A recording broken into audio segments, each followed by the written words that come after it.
ಆಯ್ತು. ಫೋಟೋ ತೋರಿಸು. ಏನ್ ತೋರ್ಸೋದು? ಡೌನ್ಲೋಡ್ ಆಗಿದ್ರೆ ತಾನೆ? ಇನ್ನೂ ಡೌನ್ಲೋಡ್ ಆಗಿಲ್ವಾ? ಇಲ್ಲ ಸಿಸ್ಟರ್, ನನ್ನ ಕರ್ಮಕ್ಕೆ ಎರರ್ ತೋರಿಸ್ತಾ ಇದೆ. ಎರರ್ ಅಂತಿರೋದು ಫೋಟೋದಲ್ಲ, ನಮ್ಮ ಗ್ರಾಚಾರಕ್ಕೆ. ಬೆಳಿಗ್ಗೆ ಎದ್ದು ಗಳಿಗೆನೆ ನೆಟ್ಗಿಲ್ಲ ಅನ್ಸುತ್ತೆ, ನೆಟ್ವರ್ಕೇ ಸಿಗ್ತಾ ಇಲ್ಲ. ಏನ್ ಮಾಡೋದು? ಅದ್ರ ಹಾರ್ಡ್ ಕಾಪಿನೇ ಕಳ್ಸಕ್ಕೆ ಹೇಳ್ತೀನಿ ಇರು. ಬೇಗ ಕಳ್ಸಕ್ಕೆ ಹೇಳೋಣ.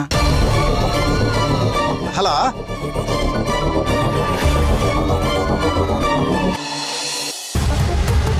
ಸಿಸ್ಟರ್ ಯಾಕೆ ಇಷ್ಟೊಂದು ಟೆನ್ಷನಲ್ಲಿ ಇದೆಯಾ? ತಂಡಕ್ಕೂ ಅಲ್ಲ ಅಣ್ಣ, ಒಂದು ಫೋಟೋ ಪ್ರಿಂಟ್ ಹಾಕಿ ಕಳ್ಸೋದಕ್ಕೆ ಇಷ್ಟೊತ್ತು ಬೇಕಾ? ಅಯ್ಯೋ ದೇವ್ರೆ, ಕಳಿಸ್ತೀನಿ ಅಂತ ಹೇಳಿದ್ಲಲ್ಲ, ಕಳಿಸ್ತಾಳೆ ಇರು.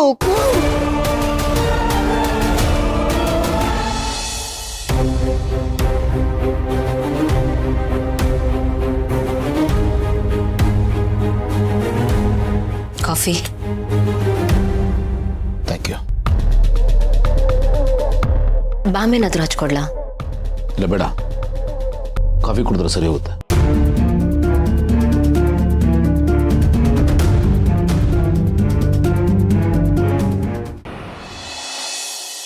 ಅದ್ಗೆ ತಗೊಳ್ಳಿ. ಏನಿದು? ವಾಚ್ಮ್ಯಾನ್ ಅಣ್ಣ ಕೊಡಕ್ಕೆ ಹೇಳಿದ್ರು, ಮೇಡಮಿಗೆ ಕೊಡಿ ಅಂದ್ರು. ಹೆಸರೇ ಇಲ್ಲ.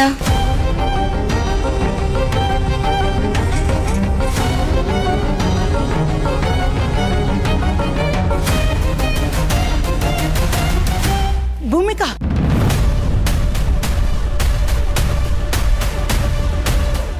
ಅತ್ತೆ ಅದು ನನಗೆ ಬಂದಿರೋದು. ಓ ಸಾರಿ ಅತ್ತೆ, ಹೆಸರಿರಲಿಲ್ಲ, ಅದಕ್ಕೆ ಗೊತ್ತಾಗ್ಲಿಲ್ಲ. Thank you. Sorry.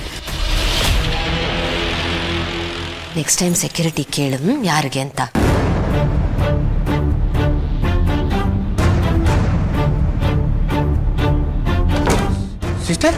Sister correct ಟೈಮಿಗೆ ಹೋಗಿದ್ದೀವಿ.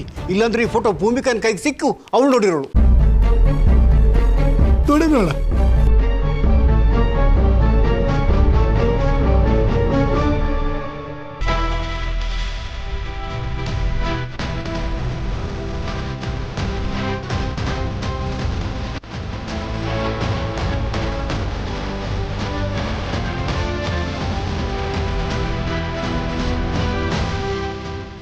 ಏನಲ್ಲ ಇದು? ಅದೇ ನನಗೂ ಅರ್ಥ ಆಗ್ತಲ್ಲ ಸಿಸ್ಟರ್. ಮನೆ ಕೆಲಸದ ಫೋಟೋ. ಏನು ಹುಡುಕಾಟ ಆಗ್ತಾ ಇದ್ದಾಳ? ನಮ್ಮ ಮನೆ ಕೆಲಸದ ಫೋಟೋ ನಮಗೆ ಕಳಿಸ್ತಾ ಇದ್ದಾಳಲ್ಲ. ಏನಪ್ಪ ಹಿಂಗಾಗೋಯ್ತು? ಇರು, ಒಂದ್ಸತಿ ಫೋನ್ ಮಾಡಿ ಕೇಳ್ತೀನಿ. ಸ್ಪೀಕರ್ ಹಾಕು.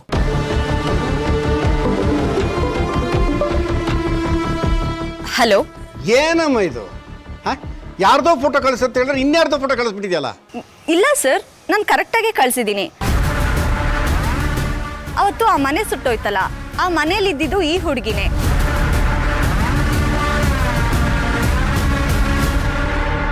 ಹೌದಾ? ಪಕ್ಕ ತಾನೇ? ಹೌದು ಸರ್, ಪಕ್ಕ. ನೋಡಮ್ಮ, ಸರಿಯಾಗಿ ಕ್ರಾಸ್ ಚೆಕ್ ಮಾಡ್ಕೊಂಡಿದ್ಯಾ? ಹೌದು ಸರ್, ನಾನು ಆ ಸ್ಲಮ್ ಹತ್ರ ಹೋಗಿನೇ ಆ ಹುಡುಗಿ ಫೋಟೋ ಕಲೆಕ್ಟ್ ಮಾಡ್ಕೊಂಡಿದ್ದು. ಅವಳು ಅಲ್ಲಿ ಇಲ್ಲಿ ಮನೆ ಕೆಲಸ ಮಾಡ್ಕೊಂಡು ಅವ್ರ ಅಮ್ಮನ್ನ ಸಾಕ್ತಾ ಇದ್ದಾಳಂತೆ.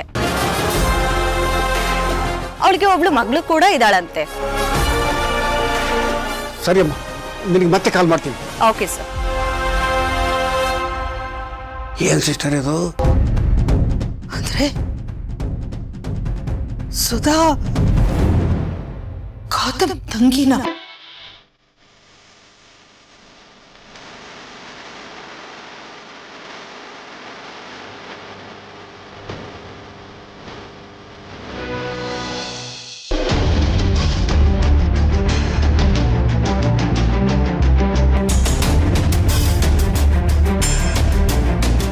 ಪಾರ್ಥ ಅವರೇ, ಏನಾಯ್ತು? ಯಾಕೆ ಟೆನ್ಸ್ ಆಗಿದ್ದೀರಾ? ಅಲ್ಲಿ ನೋಡಿದ್ರೆ ಗೌತಮ್ ಅವರು ಡಲ್ ಆಗಿದ್ದಾರೆ. ಏನ್ ವಿಷಯ? ಪಾರ್ಥ ಅವರೇ, ಯಾವುದನ್ನು ಮುಚ್ಚಿಡಬೇಡಿ. ಅದೇನು ಅಂತ ಹೇಳಿ ನನಗೆಲ್ಲಾನು ಗೊತ್ತಾಗಬೇಕು. ಅದಕ್ಕೆ ಅದು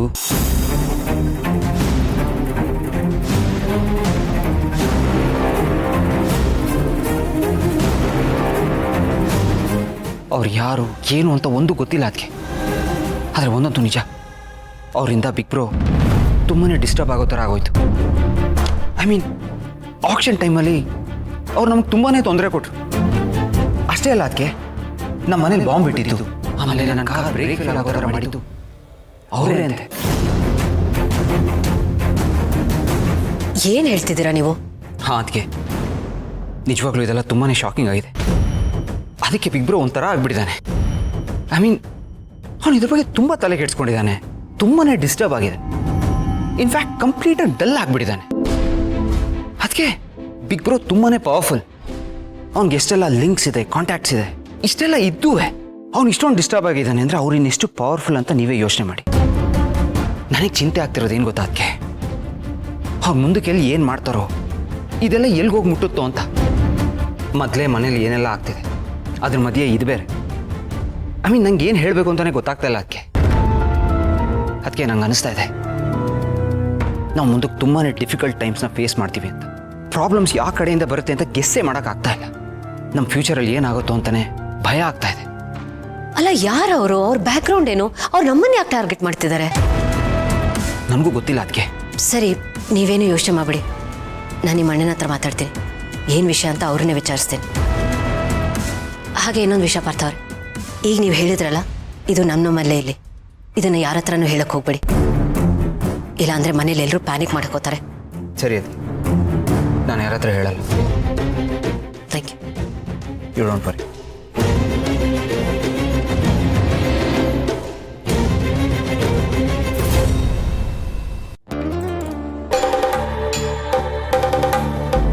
ಹಾಂ ಸುಧಾ, ನೀನು ಈ ಮನೆಗೆ ಬಂದಾಗಲಿಂದ ನಾನು ನಿನ್ನ ಸರಿಯಾಗಿ ಮಾತಾಡ್ಸಿಲ್ವ?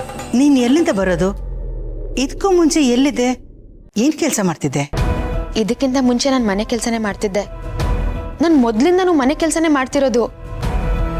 ಯಾಕಂದ್ರೆ ನನಗೆ ಮಾಡಕ್ ಬರೋದು ಮನೆ ಕೆಲಸ ಮಾತ್ರ, ಅದಕ್ಕೆ ಅದೇ ಮಾಡ್ಕೊಂಡಿದ್ದೀನಿ. ಬಾಕಿ ಪುರಾಣ ಎಲ್ಲ ಬೇಡ, ಕೇಳಿದ್ದಕ್ಕಷ್ಟೇ ಉತ್ತರ ಕೊಡು. ಇದಕ್ಕೂ ಮುಂಚೆ ಎಲ್ಲಿದ್ದೆ? ಅದು ಆನಂದಣ್ಣ ಇದ್ದಾರಲ್ಲ, ಅವ್ರ ಮನೇಲಿ ಕೆಲಸ ಮಾಡ್ತಿದ್ದೆ. ನಮ್ಮ ಮನೆ ಇದ್ದಿದ್ದು ಉತ್ರಳ್ಳಿ ಸ್ಲಮ್ಮಲ್ಲಿ. ಮತ್ತೆ ಇಲ್ಲಿಗೆ ಯಾಕೆ ಬಂದ್ರಿ? ಅಲ್ಲಿ ಮನೆ ಇದೆ ತಾನೆ? ಮನೆ ಇತ್ತು, ಆದ್ರೆ ಮೊನ್ನೆ ಕರೆಂಟ್ ಸಮಸ್ಯೆ ಏನೋ ಆಗಿ ಮನೆಯೆಲ್ಲ ಸುಟ್ಟೋಯ್ತು. ಅದಕ್ಕೆ ಅದಕ್ಕೆ ಕ್ವಾರ್ಟರ್ಸಲ್ಲಿ ಇರಿ ಅಂತ ಹೇಳಿದ್ರು. ಅದು ನಮ್ಮ ಕ್ವಾರ್ಟರ್ಸಲ್ಲಿ ನೀವು ಯಾರ್ಯಾರು ಇದ್ದೀರಾ? ನಾನು, ನನ್ನ ಮಗಳು, ನಮ್ಮ ಅಮ್ಮ. ನಿಮ್ಮ ಅಮ್ಮನೂ ಇಲ್ಲೇ ಇದ್ದಾರಾ? ಹೊರಗಡೆ ಎಲ್ಲೂ ಕಾಣಿಸ್ಕೊಂಡಿಲ್ಲ? ಅದು ಅಮ್ಮಂಗೆ ಹುಷಾರಿಲ್ಲ, ಅದಕ್ಕೆ ಅವ್ರು ಆಚೆ ಎಲ್ಲೂ ಬರಲ್ಲ. ಅವಾಗವಾಗ ಚೆಕಪ್ ಕರ್ಕೊಂಡು ಹೋಗ್ಬೇಕು. ಮೊನ್ನೆನೂ ಕರ್ಕೊಂಡೋಗಿದ್ದೆ ಡಾಕ್ಟರ್ ಹತ್ರ. ನೀನು ನೋಡಿದ್ರೆ ಅಯ್ಯೋ ಪಾಪ ಅಂತ ಅನ್ಸುತ್ತೆ. ಎಷ್ಟೊಂದು ಕಷ್ಟ ಅಲ್ಲ ನಿನಗೆ? ಕೆಲಸದ ಜೊತೆಗೆ ನಿನ್ನ ತಾಯಿ ನಿನ್ನ ಮಗುನೂ ನೋಡ್ಕೋಬೇಕು. ಅಂದಾಗೆ ನಿನ್ನ ಗಂಡ ಎಲ್ಲಿ? ಇಲ್ಲ, ಅವರು ತೀರ್ಕೊಂಡಿದ್ದಾರೆ. ಅಂದರೆ ನಿಮ್ಮ ತಾಯಿನ ನೋಡ್ಕೊಳ್ಳೋ ಜವಾಬ್ದಾರಿ ನಿಂದೆ ಅನ್ನೋ? ಹಾ, ನಾನೇ ಅವ್ರನ್ನ ಸಾಕ್ತಿರೋದು. Very good. ನಾನು ನಿನ್ನನ್ನು ಏನೋ ಅಂದ್ಕೊಂಡಿದ್ದೆ, ಗಟ್ಟಿಗೆ ನೀನು ಎಲ್ಲನೂ ನಿನ್ನ ಹೆಗಲ ಮೇಲೆ ಹೊತ್ಕೊಂಡಿದ್ಯಾ. ಏನು ಮಾಡೋದು ಮೇಡಮ್, ಬೇರೆ ದಾರಿ ಇಲ್ವಲ್ಲ. ಜವಾಬ್ದಾರಿ ಅಂತ ತಗೊಂಡ್ಮೇಲೆ ಮಾಡಲೇಬೇಕಲ್ವಾ? ಸರಿ, ನೀನು ಹೋಗು. ಸರಿ ಮೇಡಮ್.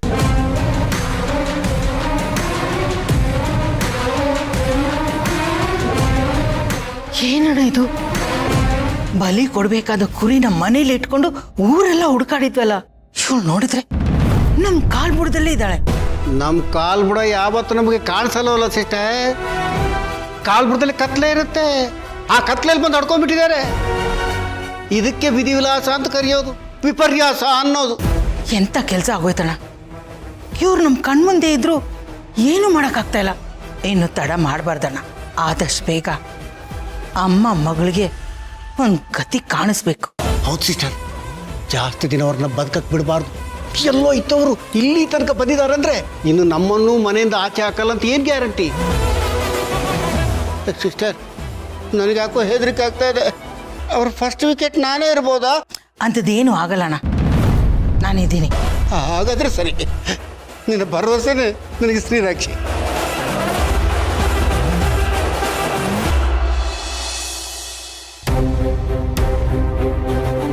ನಿಮ್ಮಪ್ಪನೇ ನನ್ನ ವಂಶದ ನಿರ್ವಂಶ ಮಾಡಿತ್ತು. ನಿನ್ನ ವಂಶನ ಮುಗಿಸೋವರೆಗೂ ನಾನು ಹೋಗೋದಿಲ್ಲ. ತಲೆನೋವು ಕಮ್ಮಿ ಆಯ್ತಾ? ಪರವಾಗಿಲ್ಲ, ಯಾಕೆ ಇಷ್ಟೊಂದು ಟೆನ್ಷನ್ ಮಾಡ್ಕೊಳ್ತೀರಾ? ಗೌತಮವ್ರೆ, ನಿಮ್ಮ ಹೆಂಡತಿಯಾಗಿ ನಿಮ್ಮ ಕಷ್ಟದಲ್ಲಿ ನಿಮ್ಮ ಸುಖದಲ್ಲಿ ನನಗೂ ಸಮವಾಗಿ ಪಾಲಿದ್ದೆ. ನಾನಿರೋದೇ ನಿಮ್ಮ ಎಲ್ಲ ಭಾರಕ್ಕೂ ಹೆಗಲು ಕೊಡೋದಕ್ಕೆ. ಆದರೆ ನೀವು ನೋಡಿದ್ರೆ ನನ್ನಿಂದ ಎಲ್ಲನೂ ಮುಚ್ಚಿಡ್ತಿದ್ದೀರ. ಏನಾಯ್ತು ಅಂತ ಕೇಳಿದ್ರೆ ಏನೂ ಇಲ್ಲ ಅಂತ ತೇಪೆ ಹಚ್ತಿದ್ದೀರಾ. ಐ ಆಮ್ ಫೈನ್ ಅಂತ ನನ್ನ ಬಾಯಿ ಮುಚ್ತಿದ್ದೀರಾ. ಯಾಕೆ ಹೀಗೆ ಮಾಡ್ತಿದ್ದೀರಾ? ಯಾಕೆ ನನ್ನಿಂದ ಎಲ್ಲನೂ ಹೈಡ್ ಮಾಡ್ತಿದ್ದೀರಾ? ಹೇಳಿದ್ರೆ ನಾನು ಟೆನ್ಷನ್ ಮಾಡ್ಕೋತೀನಂತನಾ? ಹೇಳಿ. ಈಗ ಏನಾಯ್ತು ಭೂಮಿಕಾ? ಇನ್ನೇನಾಗಬೇಕಿದೆ? ಇಷ್ಟೊಂದು ಟೆನ್ಷನ್ ಅನ್ಕೊಂಡು ನಿಮಗೆ ತಲೆನೋವು ಬಂದಿದೆ ನೋಡಿ. ನಿಮ್ಮ ಹೆಲ್ತ್ ಏನಾಗಬಾರ್ದು ಅಲ್ಲ ಗೌತಮ್ ಅವರೇ? ನೀವು ಹೀಗಿದ್ರೆ ನನಗೆ ಎಷ್ಟು ಸಂಕಟ ಆಗುತ್ತೆ ನಿಮ್ಗೆ ಅದು ಅರ್ಥ ಆಗುತ್ತಾ? ಅದೇನಾಯ್ತು ಅಂತ ಹೇಳಿ ಹಗರ ಆಗ್ಬೋದಲ್ವಾ? ನನ್ನ ಹತ್ರ ಒಂದು ಮಾತು ಹೇಳ್ಬೋದಲ್ವಾ? ಇಷ್ಟೆಲ್ಲ ಆಗಿದ್ರು ನೀವು ನನ್ನ ಹತ್ರ ಏನು ಹೇಳಿಲ್ಲ, ಮುಚ್ಚಿಟ್ರಿ. ವಿಷಯ ಕೇಳಿ ನನಗೆ ಎಷ್ಟು ಬೇಜಾರಾಯ್ತು ಗೊತ್ತಾ? ಈಗ ಇದನ್ನು ಯಾರು ಹೇಳಿದ್ರು ನಿಮಗೆ? ಪಾರ್ಥ ಅವ್ರು ಹೇಳಿದ್ರು. ಪಾರ್ಥ ಒಬ್ಬ ದೇಹ ಬೆಳೆದಿದೆ, ಬುದ್ಧಿ ಬೆಳೆದಿಲ್ಲ. ಯಾವ ವಿಷಯ ಹೇಳಬೇಕು ಯಾವ ವಿಷಯ ಹೇಳಬಾರ್ದು ಅಂತ ಗೊತ್ತಾಗಲ್ಲ. ಚಿಕ್ಕವ್ರಿಗೆ ಚಿಕ್ಕವನಲ್ಲ, ದೊಡ್ಡವ್ರಿಗೆ ದೊಡ್ಡವನಲ್ಲ. ಸ್ಟ್ರಿಕ್ಟಾಗಿ ಹೇಳಬೇಕಾಗಿತ್ತು. ಇದನ್ನೆಲ್ಲೂ ಹೇಳಬೇಡ ಅಂತ ತಪ್ಪು ಮಾಡಿಬಿಟ್ಟೆ ನೋಡಿ. ಪಾರ್ಥ ಅವ್ರಿಗೆ ಬ್ಲೇಮ್ ಮಾಡಬೇಡಿ ನೀವು. ಇದ್ರಲ್ಲಿ ಅವ್ರ ತಪ್ಪೇನೂ ಇಲ್ಲ. ಅವ್ರಾಗ ಅವರೇ ಬಂದು ಏನೂ ಹೇಳಿಲ್ಲ. ನಾನು ಫೋರ್ಸ್ ಮಾಡಿದ್ದಕ್ಕೆ ಅವ್ರು ಹೇಳಿದ್ರು. ಬಟ್ ಅವ್ರು ಹೇಳಿದ್ದು ಒಳ್ಳೇದೇ ಆಯ್ತು. ನೀವಂತೂ ನನಗೇನು ಹೇಳ್ತಿರ್ಲಿಲ್ಲ. ಟೆನ್ಷನ್ ಅಂದ್ಬಿಟ್ಟು ಸುಮ್ಮನಾಗ್ಬಿಡ್ತಿದ್ರಿ. ಈಗಾದ್ರೂ ಹೇಳಿ, ಇವತ್ತೇನಾಯ್ತು? ಯಾರವರು? ಅವ್ರಿಗೂ ನಿಮ್ಗೂ ಏನ್ ಸಂಬಂಧ? ಅವ್ರು ಯಾಕೆ ನಿಮ್ಮ ಮೇಲೆ ಅಷ್ಟೊಂದು ದ್ವೇಷ ಇಟ್ಕೊಂಡಿದ್ದಾರೆ? ಅದೊಂದು ದೊಡ್ಡ ಕತೆ ಭೂಮಿಕಾ, ತುಂಬ ವರ್ಷ ಹಿಂದಿದ್ದು.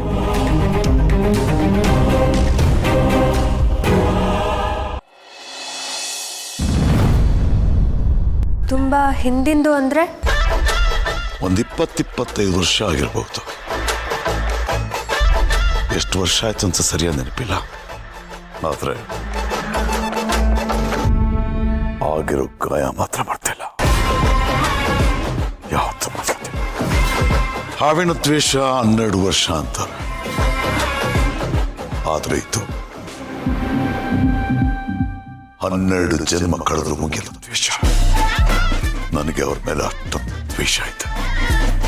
ನಾನು ಸರ್ವಸ್ವನು ಕಳ್ಕೊಂಡೆ. ಮನೆ, ಮಠ, ಮಾನ, ಮರ್ಯಾದೆ ಎಲ್ಲಾನು ಕಳ್ಕೊಂಡೆ. ಆದ್ರೂ ಇಲ್ಲಿವರೆಗೂ ನಾನು ಬದುಕಿದ್ದೀನಿ ಅಂದ್ರೆ, ಗಟ್ಟಿಯಾಗಿ ಬಂಡೆ ತರ ನಿಂತಿದ್ದೀನಿ ಅಂದ್ರೆ ಅದಕ್ಕೆ ಕಾರಣ ಆ ದ್ವೇಷ.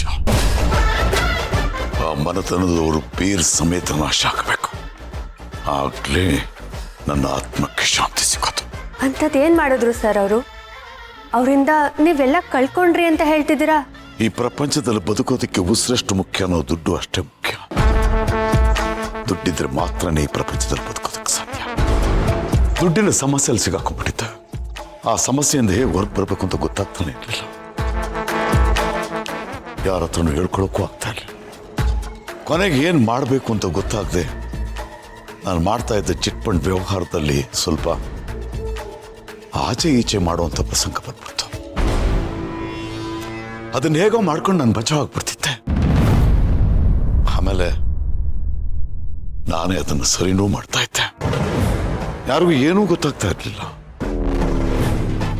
ಎಲ್ಲ ಅಲ್ಲಲ್ಲೇ ಮುಚ್ಚೋಗ್ಬಿಟ್ಟಿರೋದು. ಆದ್ರೆ ಅವನಿದಾನಲ್ಲ, ಗೌತಮ್ ದಿವಾನ್, ಹೋಗಿ ಅವನಪ್ಪನ ಕಿವಿನಲ್ಲಿ ನನ್ನ ವಿರುದ್ಧವಾಗಿ ಶಂಕ ಊದ್ಬಿಟ್ಟ. ಆಮೇಲೆ ಅವರಪ್ಪ ಇನ್ನೂ ಒಂದು ಹೆಜ್ಜೆ ಮುಂದಕ್ಕೆ ಹೋಗಿ ಪೊಲೀಸ್ ಕಂಪ್ಲೇಂಟ್ ಕೊಟ್ಬಿಟ್ಟ. ಜನರ ದುಡ್ಡನ್ನ ಗೋಲ್ಮಾಲ್ ಮಾಡಿದ ನಾನು ಆಮೇಲೆಲ್ಲ ನಾನೇ ಸರಿ ಮಾಡ್ತಿದ್ದೆ. ಜನರಿಗೆ ನಾನು ಉತ್ತರ ಕೊಡ್ತಾ ಇದ್ದೆ. ಆದ್ರೆ ಈ ಅಪ್ಪ ಮಗ ಇಬ್ಬರು ಸೇರ್ಕೊಂಡು ಈ ವಿಷಯನ ಪೊಲೀಸ್ ಸ್ಟೇಷನ್ವರೆಗೂ ತಗೊಂಡೋದ್ರು. ಊರು ತುಂಬಾ ಸುದ್ದಿ ಆಯ್ತು. ಇಡೀ ಜನ ನನ್ನ ಮೇಲೆ ಮುಗಿಬಿತ್ತು. ಆಮೇಲೆ ದೊಡ್ಡ ಗಲಾಟೆ ಆಗ್ಬಿಡ್ತು. ಆ ಗಲಾಟೆನಲ್ಲಿ ನಾನು ಮನೆ ಕಳ್ಕೊಂಡೆ, ನನ್ನ ಕೈನ ಕಳ್ಕೊಂಡೆ, ಕಟ್ಕೊಂಡೋಳ್ನ ಕಳ್ಕೊಂಡೆ, ನನ್ನ ಪ್ರಾಣಕ್ಕೆ ಪ್ರಾಣವಾಗಿದ್ದ ನನ್ನ ಮಗಳನ್ನ ಕಳ್ಕೊಂಡೆ.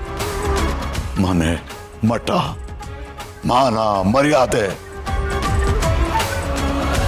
ಎಲ್ಲಾನು ಕಳ್ಕೊಂಡೆ. ಇದು ಸಾಲ್ದು ಅಂತ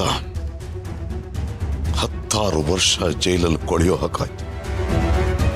ಇದಕ್ಕೆಲ್ಲ ಕಾರಣ ಆ ಅಪ್ಪ ಮಗ ನನ್ನ ನೆಮ್ಮದಿಗೆ ಕೊಳ್ಳೆ ಇಟ್ಬಿಟ್ಟ. ಆದ್ರೂ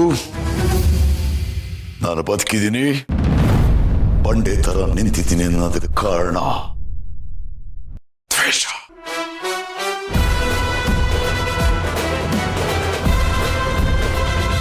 ಹಾಗಂತ ಅವ್ರು ಅಂದ್ಕೊಂಡಿದ್ದಾರೆ, ಬಟ್ ಅದು ಸತ್ಯ ಅಲ್ಲ ಭೂಮಿಕಾ. ಅವರೇನು ದೂರದವರಲ್ಲ. ನಮ್ಮ ತಂದೆ ಅವ್ರ ತಂದೆ ಬಹಳ ಕ್ಲೋಸ್ ಆಗಿದ್ರು. ವಯಸ್ಸಿನಲ್ಲಿ ನಮ್ಮ ತಂದೆಗಿಂತ ಬಹಳ ಚಿಕ್ಕವರು, ಬಟ್ ನಮ್ಮ ತಂದೆಗೆ ಬಹಳ ಕ್ಲೋಸ್ ಫ್ರೆಂಡ್ ಆಗಿದ್ರು.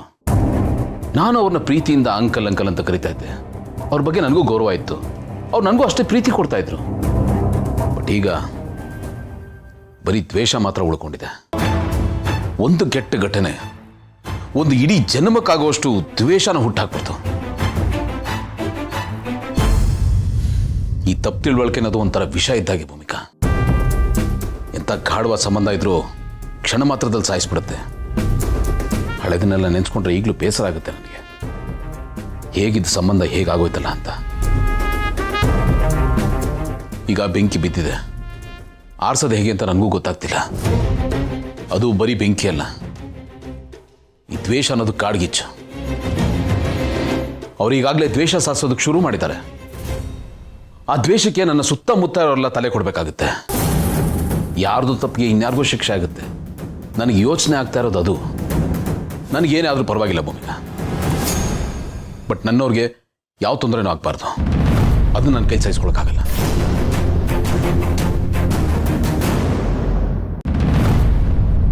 ನನಗೆ ಗೊತ್ತು ಅವನಿಗಿದನ್ನು ಸಹಿಸ್ಕೊಳ್ಳೋದಕ್ಕಾಗೋದಿಲ್ಲ. ನೀರಿನಿಂದ ಆಚೆ ಹಾಕಿರೋ ಮೀನಿನ ಥರ ವಿಲವಿಲ ಅಂತ ಒತ್ತಾಡೋಗ್ಬಿಡ್ತಾನೆ ಅಂತ. ಅದಕ್ಕೆ ಅವ್ರ ಮನೆಯವ್ರನ್ನ ಟಾರ್ಗೆಟ್ ಮಾಡಿರೋದು. ಬರೀ ಹೊಡೆದ್ರೆ ಸಾಲದು, ಎಲ್ಲಿ ಹೊಡಿಬೇಕು ಅಂತ ಗೊತ್ತಿರಬೇಕು. ಯಾರನ್ನೇ ಆಗ್ಲಿ ಮೊದಲು ಮೆಂಟಲಿ ಕೊಳ್ಬೇಕು. ಡೈರೆಕ್ಟ್ ಜೀವ ಕೈ ಹಾಕಿಬಿಟ್ರೆ ಮಜಾ ಬರೋದಿಲ್ಲ. ನೆಮ್ಮದಿಯ ಮೇಲೂ ಕೊಟ್ಟೋಗ್ಬಿಡ್ತಾನೆ. ಹಾಗಾಗಬಾರ್ದು.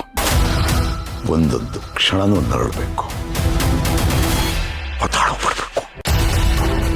ಒಂದೊಂದು ಸೆಕೆಂಡು ಭಯದಲ್ಲಿ ಟೆನ್ಷನ್ನಲ್ಲಿ ದಿನ ತೊಡಬೇಕು. ಆ ಕಡೆ ಸಾಯಲೂಬಾರ್ದು, ಈ ಕಡೆ ನೆಮ್ಮದಿಯಾಗಿ ಬದುಕಲೂಬಾರ್ದು. ಹಾಗೆ ಮಾಡ್ತೇನೆ.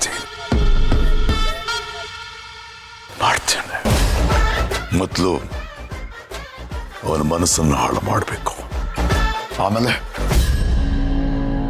ಅವನ ಮನೆಯನ್ನು ಹಾಳು ಮಾಡಬೇಕು. ಕೊನೆಗೊಂದು ದಿನ ಅವಂದು ಅಂತ ಏನೇನಿದೆಯೋ ಎಲ್ಲಾನು ಕಿತ್ಕೊಂಡು ಅವನ ಸಮಾಧಿ ಕಟ್ತೇನೆ. ಆಗ್ಲೇ ನನ್ನ ದ್ವೇಷ ಕಡಿಮೆ ಆಗೋದು, ನನ್ನ ದ್ವೇಷ ತಣ್ಣಗಾಕೋದು. ಅದಕ್ಕೆ ಅಂತಲೇ ಆ ಸುಧಾ ಅನ್ನೋಳನ್ನ ಅವ್ರ ಮನೆಗೆ ಕಳಿಸಿರೋದು.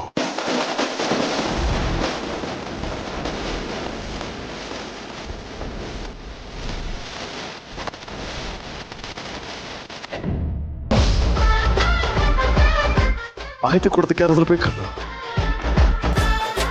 ಇನ್ಫಾರ್ಮ್. ಇನ್ಮೇಲೆ ಆಟ ಶುರು.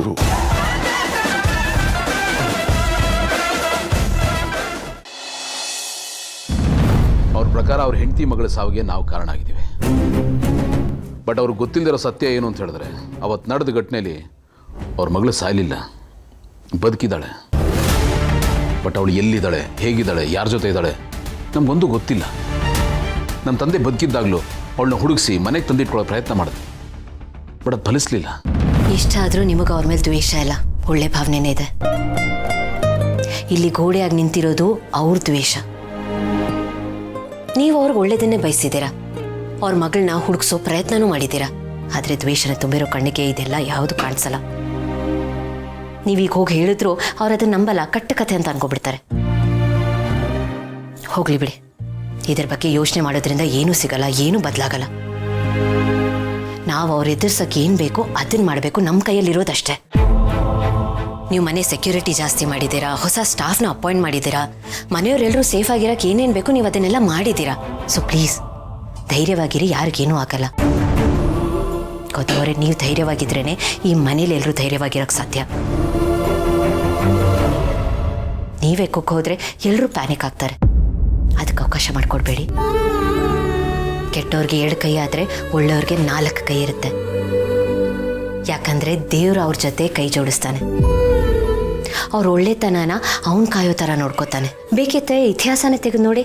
ಕೆಟ್ಟದ್ದು ಕೆಲವೊಂದು ಸಂದರ್ಭದಲ್ಲಿ ಗೆದ್ದಿರುತ್ತೆ, ಆದರೆ ಉಳ್ಕೊಳ್ಳಲ್ಲ. ಒಳ್ಳೆತನನೇ ಇವತ್ತುವರೆಗೂ ಉಳ್ಕೊಂಡಿರೋದು. ಕೆಟ್ಟದಕ್ಕೆ ಆಯಸ್ ಕಮ್ಮಿ, ಕೊನೆಗುಳಿಯೋದು ಒಳ್ಳೆತನನೇ. ಈ ಮಾತನ್ನು ನಾನು ಸ್ಟ್ರಾಂಗ್ ಆಗಿ ನಂಬ್ತೀನಿ, ನೀವು ನಂಬಿ. Thank you.